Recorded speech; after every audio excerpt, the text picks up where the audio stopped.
সবাই মরে যাবো, আমরা সবাই, কেউ থাকবো না। এই পৃথিবী থাকার জায়গা নয়। কিয়ামতের সময় আল্লাহ তাআলা মালাকুল মাউতকে বলবেন, সবার রূহ কবজ করে ফেলো, সবার, কেউ থাকবে না, সবার রূহ কবজ হয়ে যাবে। আল্লাহ মালাকুল মাউতকে বলবেন, মালাকুল মাউত কি অবস্থা? বলবে সব শেষ। মাইয়াবকা, কে বাকি?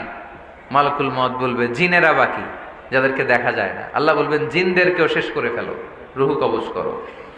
মালাকুল মাউত আজরাইল জিনদের রূহ কবজ করবে। আল্লাহ এবার জিজ্ঞেস করবে, ইয়া মালাকাল মাউত আখবিরনি মাইয়াবকা, এবার বলো আর কে বাকি? মালাকুল মাউত বলবে, আল্লাহ মানুষগুলো সব শেষ, জিনগুলাও শেষ, এবার বাকি ইবলিস শয়তান। কে বাকি? ইবলিসরেও শেষ করো, ইবলিসও শেষ। আল্লাহ আবার জিজ্ঞেস করবেন, ইয়া মালাকাল মাউতি মাইয়াবকা, আর কে বেঁচে আছে বলো। মালাকুল মাউত বলবে, আল্লাহ আপনার কথা অনুযায়ী পৃথিবীর সব মানুষের রূহ কবজ করলাম, সব জিনদের রূহ কবজ করলাম, ইবলিসের রূহ কবজ করলাম, এখন আছে শুধু ফেরেশতারা। আছে কারা? যাও ফেরেশতাদের রূহ কবজ করো, ফেরেশতাদের রূহ কবজ হয়ে যাবে। এবার আল্লাহ জিজ্ঞেস করবেন, ইয়া মালাকাল মাউত আখবিরনি মাইয়াবকা। মালাকুল মাউত বলবে, আল্লাহ আপনার কথা মতো ধরে ধরে সব শেষ, ফেরেশতাও শেষ, 4 জন ছাড়া। কয়জন ছাড়া? জোরে বলেন, কয়জন ছাড়া? ইসরাফিল, জিব্রাইল, মিকাইল, আজরাইল। আল্লাহ এই 4 জন আমরা বাকি। আল্লাহ বলবে, যাও ইযহাব ইনতালিক ইলা জিবরিল ওয়াকবাদ রূহা, জিব্রাইলের রূহ কবজ করো। ইযহাব ইলা ইসরাফিল ওয়াকবাদ রূহা, ইসরাফিলের রূহ কবজ করো। ইযহাব ইলা মিকাইল ওয়াকবাদ রূহা, রূহ কবজ করো। ওই 3 ফেরেশতাও শেষ।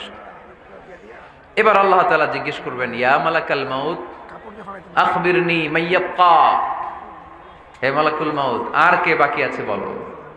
মালাকুল মাউত বলবে, আল্লাহ আপনার কথা মতো মানুষগুলো শেষ, জিনগুলো শেষ, ইবলিস শেষ, আমার বাকি 3 ভাই ইসরাফিল, মিকাইল, জিব্রাইলও শেষ, শুধু আমি, শুধু আমি। আল্লাহ বলবেন, কেউ নাই? মালাকুল মাউত বলবে, না আল্লাহ কেউ নাই।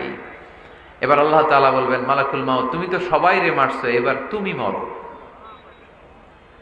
এবার তুমি মরো, তুমি মরো। শোনার সাথে সাথে মালাকুল মাউতের কাঁপুনি ছুটে যাবে, খিঁচুনি এসে যাবে ভয়ে। আল্লাহ বলবেন, কাঁপুনি দিয়ে তো লাভ নাই, কারণ কুল্লু নাফসিন যায়িকাতুল মাউত। রাব্বুল আলামিন বলবেন, মালাকুল মাউত কেঁদো না, এটাই দুনিয়ার বিধান, আমি আল্লাহর দেয়া বিধান, এটাই, জন্মালেই মরতে হয়। যাও, জান্নাত জাহান্নামের মাঝখানে একটা জায়গা আছে, জায়গাটার নাম হলো আরাফ। এই আরাফের মধ্যেখানে যে দাঁড়াও, ওখানে যে মালাকুল মাউত কাঁপতে থাকবে। মালাকুল মাউত বলবে, আল্লাহ সৃষ্টির শুরুতে যদি জানতাম, সৃষ্টির শুরুতে যদি জানতাম সবাইকে মৃত্যুদান করার পরে, রূহ কবজ করার পরে আমাকেও মরতে হবে, তাহলে এই কঠিন দায়িত্বের ব্যাপারে আপনার কাছে ক্ষমা চাইতাম। আজকে আমারও যে ভাগ্য বরণ করে নিতে হবে সৃষ্টির শুরুতে, আমি এটা কল্পনাই করতে পারি নাই। আল্লাহ বলবেন, নো টক, মুত, ইয়া মালাকাল মাউত, মর, মরে যা, মুত, মরে যাও। বলার সাথে সাথে মালাকুল মাউত এক বিকট চিৎকার হাঁকিয়ে মরে যাবে।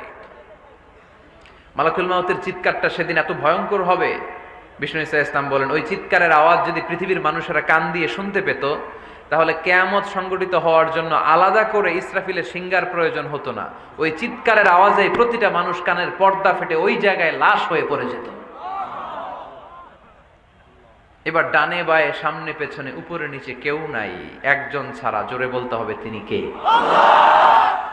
আল্লাহ তখন পৃথিবীকে একটা ডাক দিবেন, বলবেন, ইয়া দুনিয়া আইনা আনহারুকি, এই পৃথিবী তোর নদীগুলো কোথায়?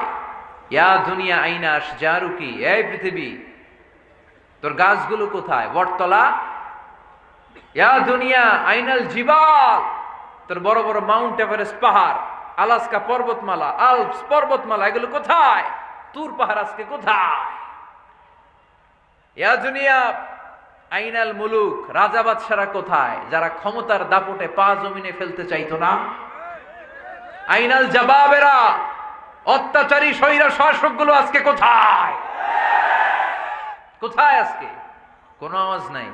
আল্লাহ তখন হুঙ্কার দিয়ে বলবেন, লিমানিল মুলকুল ইয়াউম, who belongs the kingdom today? আল্লাহ চিৎকার দিয়ে বলবেন আজকে ক্ষমতা কার? আওয়াজ করে বলেন সেদিন ক্ষমতা কার? আল্লাহ সেদিন প্রশ্ন করে নিজেই নিজের প্রশ্নের উত্তর দিবেন, লিমানিল মুলকুল ইয়াউমা লিল্লাহিল ওয়াহিদিল কাহ্হার। সেদিন ক্ষমতা দুনিয়ার কোনো রাজার নাই, কোনো বাদশার নাই, কোনো স্বৈর শাসকের নাই, কোনো সুলতানের নাই, কারো নাই। সেদিন ক্ষমতা চলবে একজনের, তিনি কে? তার নাম হচ্ছে রহমান। তার নাম কি? আরো জোরে বলেন কি নাম? এজন্য রহমান কারে বলে আজকে চিনতে পারছেন? তার দয়ার শেষ আছে? তার ক্ষমতার কোনো কুল কিনারা আছে? তার ধন ভান্ডারে কোনো কমতি আছে?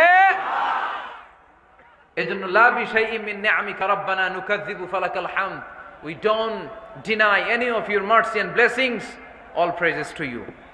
আল্লাহ তোমার কোন নিয়ামতকে আমরা অস্বীকার করি না। আল্লাহ প্রথমে ধমক দিয়ে বলছেন, এই মানব জাতি আর জিন জাতি, আমার কোন নিয়ামতকে অস্বীকার করবি? আমরা বলি কোনটাই অস্বীকার করি না। সকল প্রশংসার মালিক একজন, তিনি কে? আল্লাহর প্রশংসা জীবনের সব জায়গায় করতে রাজি আছেন? সবাই রাজি আছেন?